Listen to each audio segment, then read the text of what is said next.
I've been. Dreams are seeds we plant, my friend. Dusty boots, but a heart of gold. Your story's waiting to be told. Inventive journey, here we go. Through highs and lows, we let it flow. Startups rising, small but shine. Your time is now, your stars align.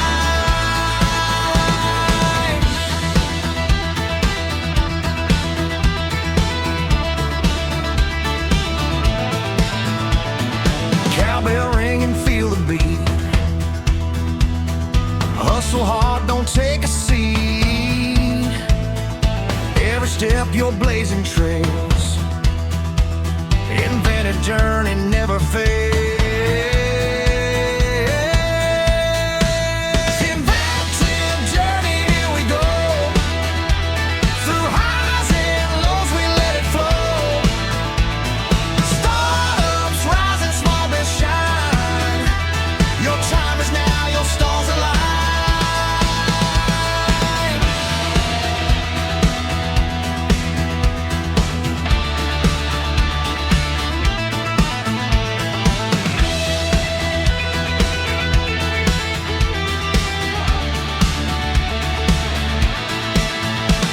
Inventive journey, here we go. Through highs and lows, we let it flow. Startups rising, small but shine. Your time is now, your stars align. Inventive journey, here we go. Through highs and lows, we let it flow. Startups rising, small but shine. Your time is now, your stars align.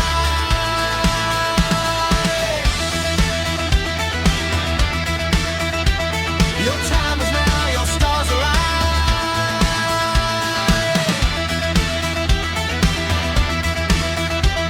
Your time is now, your stars align.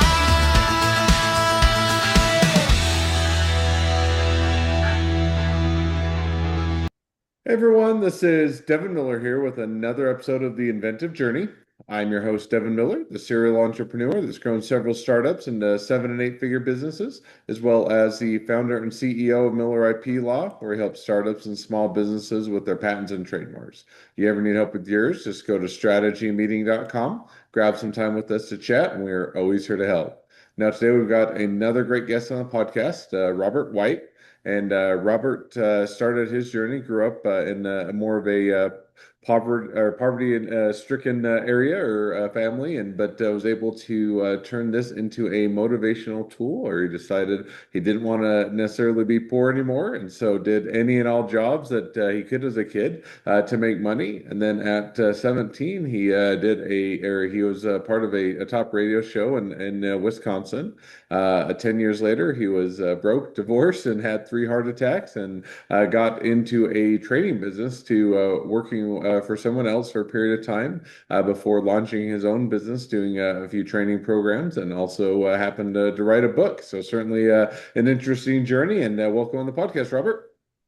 It has not been boring, Devin. Thank you for welcoming me.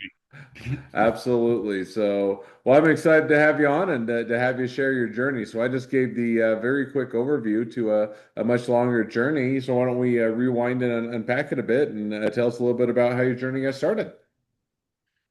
Well, you mentioned that, kind of winning in high school and being most likely to succeed and commencement speaker and all of that, and making more money than my father had ever made.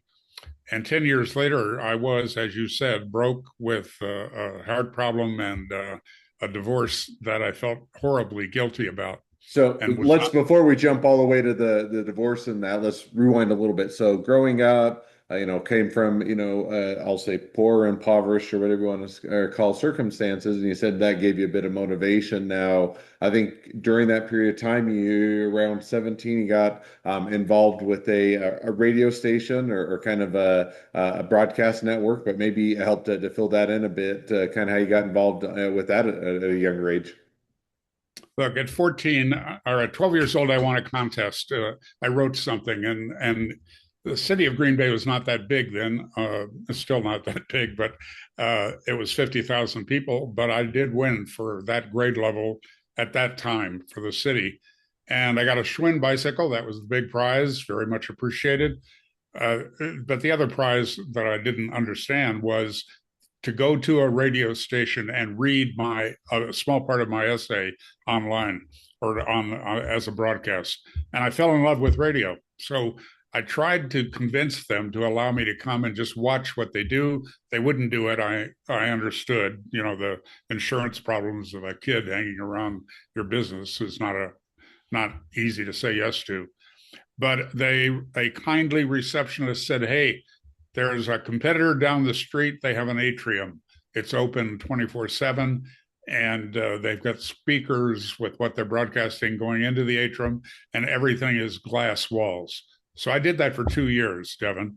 Every Saturday morning, I went and listened to them make radio and watched it. That led to my becoming a control engineer at that station. And then, because of an alcoholic announcer that I worked for, he got fired and I got hired, not for his show, but for evenings and weekends. And of course, the audience at that time was teenagers, and I was one. So I did well. And it gave me a lot more confidence, like a lot. And it made me kind of famous with my peers in school, thus all of the awards and all of that stuff. And 10 years later, I had made them wrong for selecting me most likely to succeed. My life was a mess, even though I didn't share that with anyone. I certainly felt just on that 10 years later, so that's a good chunk of time to skip over. So were you just simply doing the radio show full time, or what happened during that 10-year period? I mean, certainly understand at the end of the 10 years, you alluded to kind of what had happened, but what was going on during that 10 years, or what were you doing that led up to that? Well, I got married way too early. The good news was three wonderful sons, now adults, now out doing their lives. But then the divorce and all that guilt, and I had the three heart attacks at 19, 21, and 23. So I dropped out of college. Um, I had a job for a while, but I got started in sales, and I was terrible. Just terrible. So that's what all led to getting to be 27 with my life as a mess. And And then, just curious, what was the sales job, or what were you selling? I'm sorry, say again. I just said, what was a sales job? What were you selling? Uh, it was network marketing selling skincare. Okay, gotcha. So So you did really, that. Oh, sorry, go ahead. so what I was really doing was recruiting more than selling the product. I mean, I knew almost nothing about the product, but I was pretty good in some ways, but not in all ways. And I was late on payroll. I was not happy. And a friend in a similar business went out to California, did one of the early human potential movement trainings, came back. His life changed right in front of my eyes. And even though I resisted for 6 months his entreaties to come and do that seminar that'll be really good for you, I made him wrong. And then I did the seminar, and my life changed for the better. And they didn't talk about money, they didn't talk about business, they talked about me, and had me take a good hard look at myself and how I was in the way in my relationships, in my business, just in every way. And it didn't happen overnight, but I tripled my income in the year following that seminar. It went up 10 times the second year. So now So just unpack that just a little bit. So you'd mentioned, so kind of leading up to that, and I believe before the seminar, but by all means correct me where I'm wrong. You 10 years later, so you've been doing you did the radio show early on in high school. Afterwards, you got into the sales job, and that kind of led on and all my words, not yours, downward spiral, but correct me where I'm wrong, where you were kind of, broke, divorced. I think he's mentioned three heart attacks. Now, amidst of all of that, when you went to the seminar, was that kind of, hey, were you still working or were you unemployed, or kind of, give us an idea as to kind of what you were doing at the time that kind of as you shifted direction, what was the state or status there? After high school, I spent 4 more years in radio, even though on and off because of the heart problems. And then I started this little sales business. And so that's what I was doing when I went to the seminar. I wasn't doing it well, but I was efforting. I was working hard, Hmm. just not. I was in the way of success. Gotcha. So now you go to the seminar, and it sounds like it was certainly impactful, kind of give you a new outlook or a different direction. So you coming out of that seminar, kind of or what direction did you decide to go, or kind of, how did that shift things for you? A big thing was really getting the power of taking personal responsibility for everything in my life.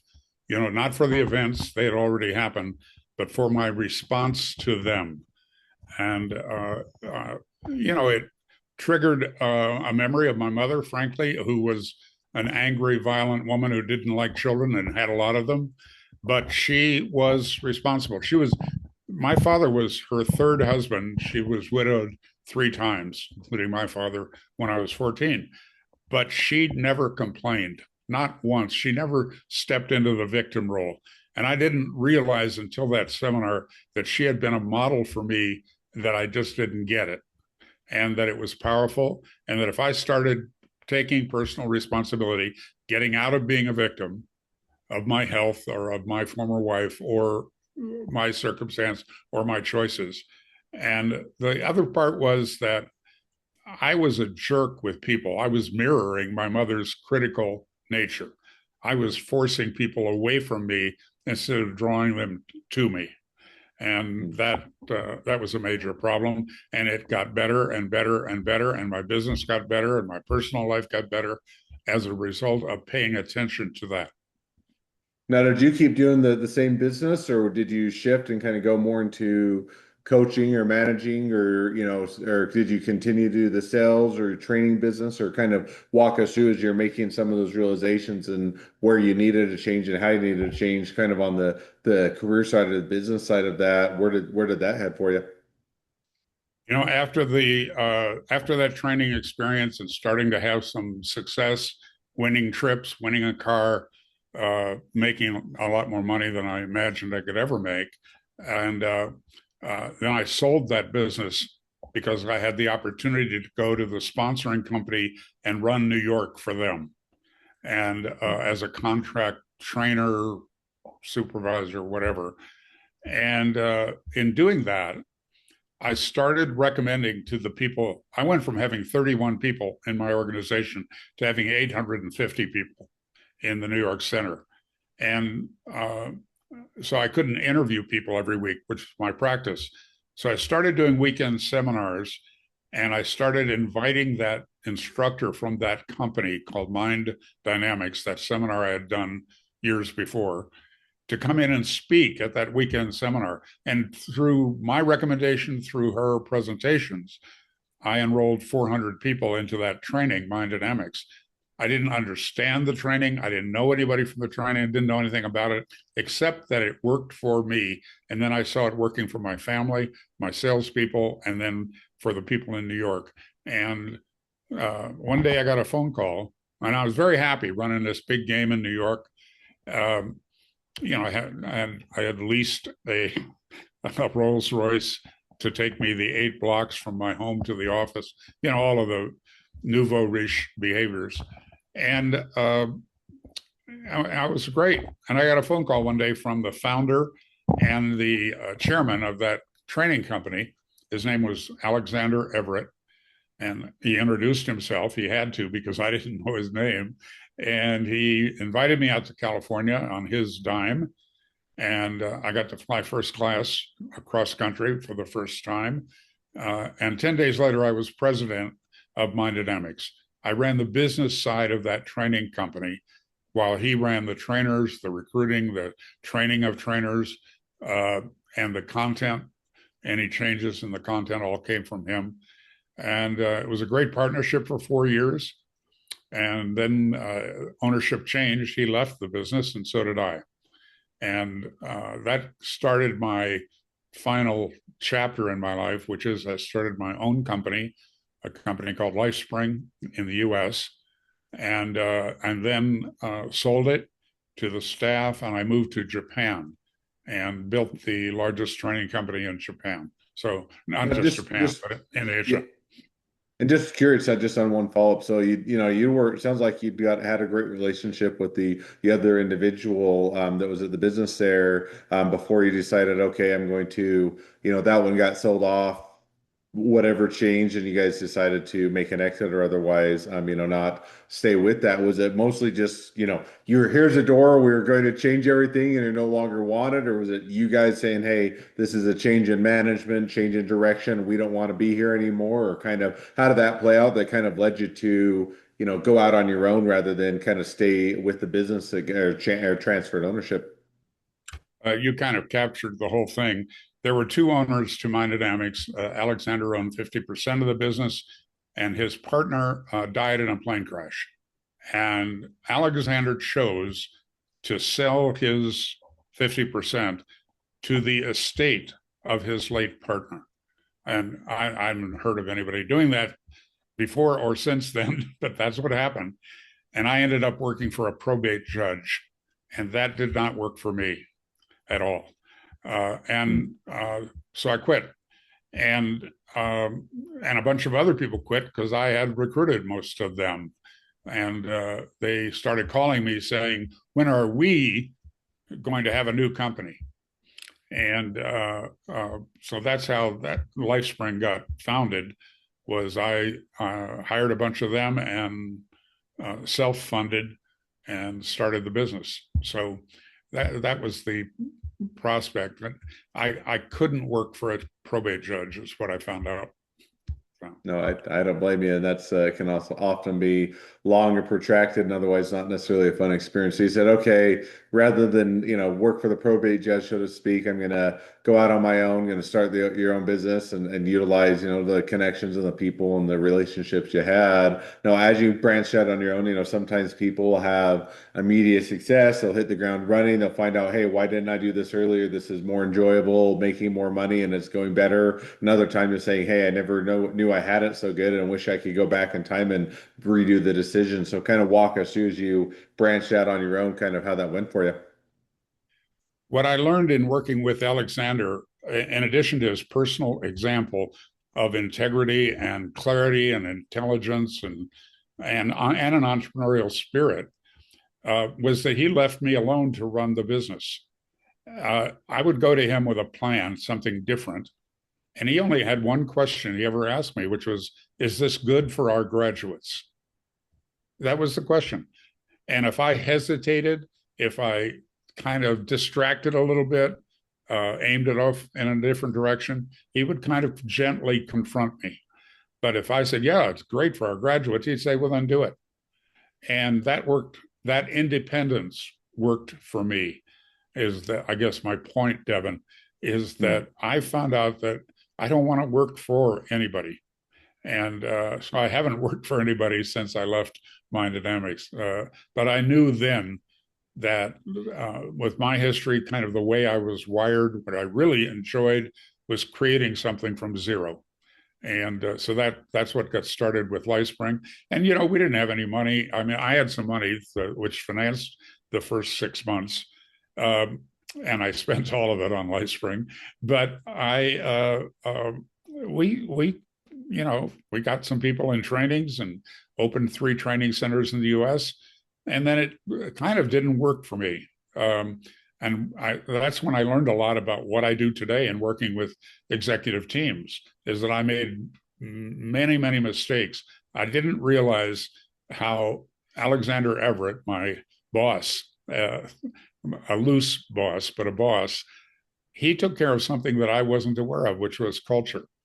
Our company culture, he lived it and spoke it, and I just didn't get it at that time. I was young and I almost said stupid. Let's say ignorant about the power of a positive culture in an organization. And so I started that new company, LifeSpring, with no attention to culture. Just work hard and put a lot of people in the trainings and do good trainings, and that was enough. And that didn't work for me. I literally was driving to this training center that we had in Chicago in the middle of winter, freezing, and I went, "Why am I doing this? This isn't working for me at all." I really got again how I had the ability to get in the way of success. And so I sold it to my staff for nothing down and forever to pay. And in the meantime, I'd been getting all these offers to bring our training to Asia and specifically to Tokyo. And now I had no money and no job, and this offer to come for 90 days and get paid for 1 year. And that led to the first 13 years in Japan. So he said, okay, I'm going to sell this off for, little down and a very favorable terms. Did you, just out of curiosity's fault, did you ever make money off of that eventually? Did it ever pay out, or was it after the exit, they just went your way or they went one way and you went the other and never saw them again, or somewhere in the middle? I didn't make any money, but I got it all back. The old line is that they took forever to pay, and I sold it for no money down, and then they took forever to pay. But they did pay me my investment back. And also, I would say I earned a lot in terms of knowledge. I learned what worked and didn't work, and that's still a lot of what I share with business people today. And I learned in terms of how deep friendships don't change, even where it might look like a betrayal or a disappointment at some point. And so all of that's been valuable. Gotcha. No, that makes perfect sense. Now, maybe as a follow-up to that. So now you go in Tokyo, you said for a little over a year, kind of shifted gears and went in that direction. Now, did you, at some point, I would assume, came back and started the training programs again in the US, or maybe kind of connect or bring us up to present day as to kind of where you're at today and kind of what that phase has been like? Well, the beginning of the business first of all, I went there on a contract trainer. And so for the first year, I did a lot of trainings. I did 13 programs and all over Japan, and made a lot of money. And, I did well. And then that sponsoring company fired me because they went out of business. And also they didn't pay me a bunch of money they owed me. So once again, I was broke, but I guess more capable, more mature. So, excuse me, I started my own company in Tokyo.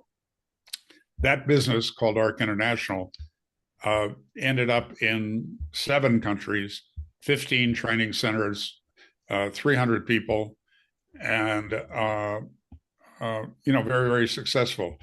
Between LifeSpring and ARC International, there are 1,400,000 graduates of those programs that I founded and led. So that was hugely successful. And then at 41 years old, Devin, I fell in love for the first time. Doesn't sound like a business story, does it? But that was part of the game. And she wanted to return to the US.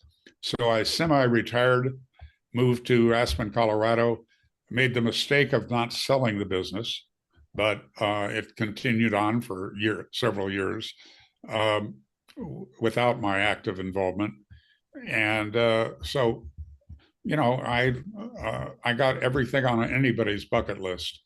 I had a 14,500 square foot home. I skied 60 to 80 days a year. We had 2 birth children and 2 adopted special needs kids that kept us very busy. I spent 6 months traveling with the late John Denver, was on 6 nonprofit boards. I mean, I had a great life and met some incredible people, had a lot of fun for the first time, really in my life, where I really was focused on fun and family instead of working all the time. So, and then, that all imploded because I wasn't active in my own business. And saying it in a simple way. So what I do today is to take what I learned about working with people in groups, and these high impact experiential learning events taught me a lot. And I learned a lot from our graduates, from the participants. So I brought that to the small, medium-sized business market, which is what I do today. I work with executives and their teams, beginning with a team training, and then if direct executive coaching is still needed, I do that also. So I'm having a lot of fun. I'm meeting some great people, getting great results. So it's all good.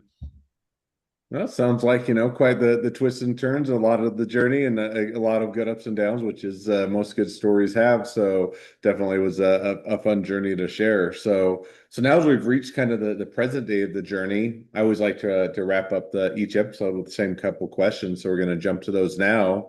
So the first question I'd like to ask is, along your journey, what was the worst business decision you ever made? And what'd you learn from it? That's hard. I'll give you two. I bought a media company when I was flush with cash in New York City. I fell in love with the whole romance of the media company, and the mistake that I made was I did not do independent due diligence. So what they represented that I was buying turned out to be false. So I lost $1.5 million in 1 year, and learned a whole lot from that. The other one was that decision to not sell my company when I moved to Aspen. I don't regret the time I spent in Aspen with fun and family and sport and relationships that I treasure. It was all good. I'm not going to hang out and regret about that. But if I could do something different, I mean, I received an unsolicited offer for a huge amount of money for my business, and I turned it down. I thought the good times would continue to roll. I was making a lot of money and I was just going to Asia maybe 2 or 3 times a year and hosting a management meeting once a year. And that didn't work, so that was a big mistake. It was a big mistake to stop providing thought leadership and personal touch in a company that depended on thought leadership and personal touch.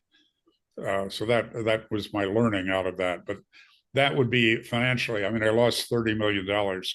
So that's my worst business mistake.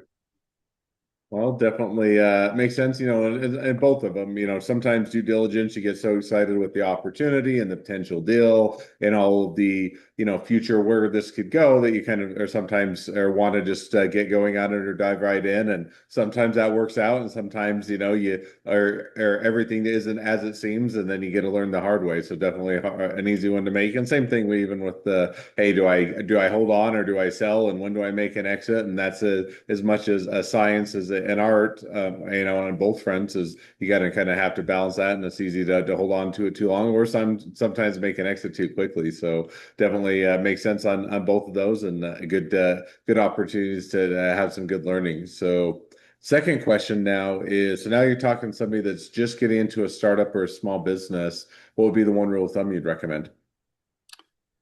I have I've been to more than 50 outside seminars uh, for my own growth, for my own development, but also because it was my industry. I wanted to know what was going on.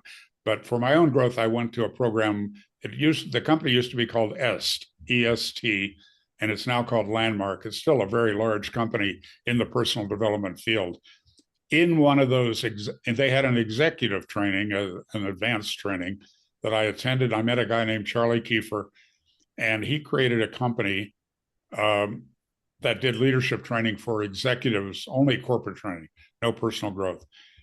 And through that, I met then he had a new partner, a professor, a former COO of a multi-billion-dollar company. And those two guys wrote a book. And even if you don't read the book, I suggest the book. It's probably 15 years old, but it's very appropriate today. If you just really get the title, that would be my advice for entrepreneurs. And the title is Just Start. Just start. Don't do, I mean, it's good to have a business plan. It kind of makes you think about some things. But most of all, get into a cash flow positive experience as quickly as you can and learn from every mistake quickly. Don't hang on trying to be right about some idea you had, some product you had, but just start and learn fast because things never turn out the way you think they're going to. So the real question is your adaptability. Just start and then learn from it. Be willing to recognize when you aren't getting results that, first of all, you are accountable. And then secondly, change something, try something different, but just start.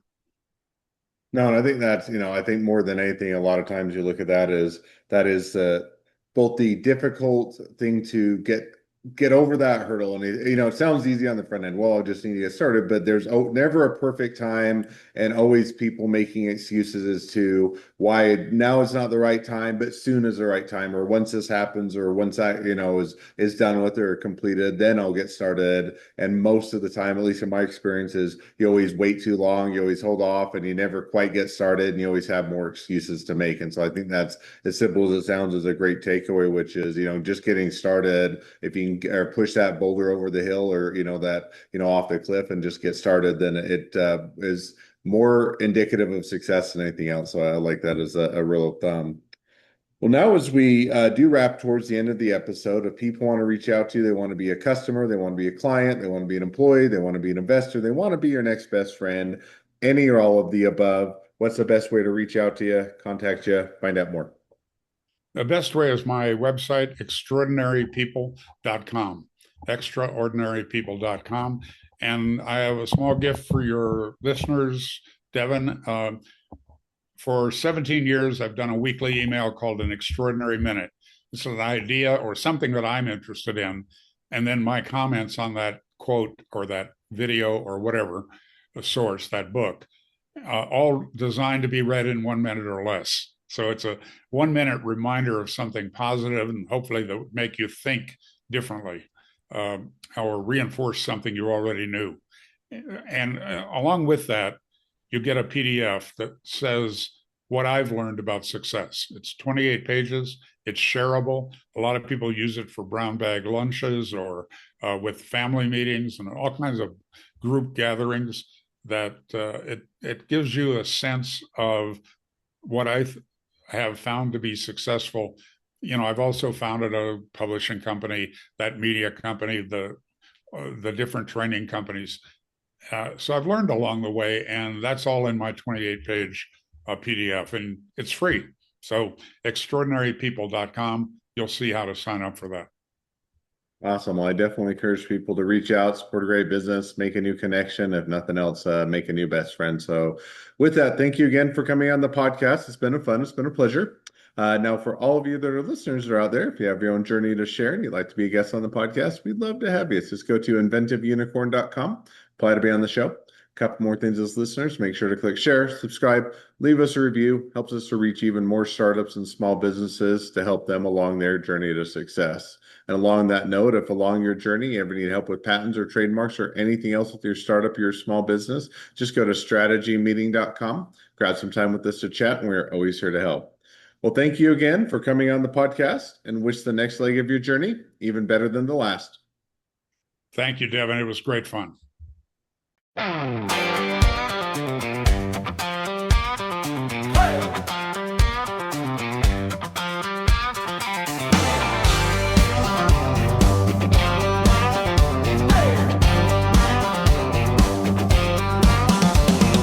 road ain't straight, it's got a bend. Dreams are seeds we plant, my friend. Dusty boots, but a heart of gold. Your story's waiting to be told. Inventive journey, here we go. Through highs and lows, we let it flow. Startups rising, small be shine. Your time is now, your stars align.